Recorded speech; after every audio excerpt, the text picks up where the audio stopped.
Hi guys, I've been talking a lot about fertility lately, so I thought I would make a video talking about how I got pregnant with my babies. My first two pregnancies were total accidents, so there was no planning or prep on those. They were unplanned and unforeseen and would have been lovely to have those children, but unfortunately I miscarried both of those pregnancies. When I was trying to get pregnant with Natalie, actually before we started trying, I had done a lot of research and learned about temping and charting. My very first chart was literally a paper chart. I didn't know about Fertility Friend at the time, but that next month I learned about Fertility Friend. So I temped and I charted for 4 months before we actually started trying with her, and then it took 4 months to get pregnant with her. And that's all I did with her, was temping and charting. I didn't know about anything else that was out there.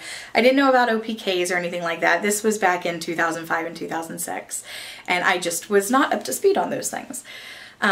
So we had her and decided to have Katie, and with Katie, I had discovered message boards by this time. So I was still temping and charting on Fertility Friend, but I also learned from message boards, trying to conceive boards, that there were these things called ovulation predictor tests. So I got some of those and we used those, and I also used a saliva microscope. And if you have never seen one of these, what you do is first thing in the morning, this pulls off of here, and you put a drop of saliva on here and you leave it sit until it dries. Once it dries, you put this back together, and there's a button on the bottom, and you press the button and you look through and you look at how the salts in your saliva crystallize. If they are just crystals of salt, you're not about to ovulate, and if they are ferning, you are about to ovulate. So if you want more information on that, post a comment below for me. Maybe I'll make a video talking about that more in depth. So we did that, and then we also used soft cups. Again, if you want more information about using soft cups for trying to conceive, leave me a comment down below and I'll make a video on that. I'm not going too in depth with that right now, but so those are menstrual cups, and we would use those. And the first month I used soft cups, we got pregnant with Katie.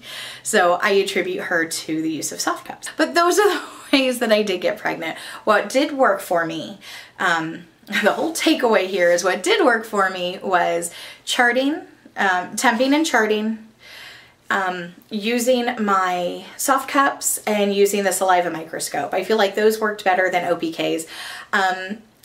OPKs are weird for me because I may or may not have PCOS, so I don't trust OPKs. Sometimes I use them because when you're a pee on a stick addict, you have to pee on something, and that's just the way it is. So, but what I feel worked for me more than once was temping and charting, the saliva microscope, and soft cups. So, you know, give those a try, and if you want me to elaborate on any of those different things that I used, comment below and I would be happy to do another video explaining that. And in the meantime, go ahead and hit that thumbs up for me, like and subscribe, and I will see you next time. Bye guys!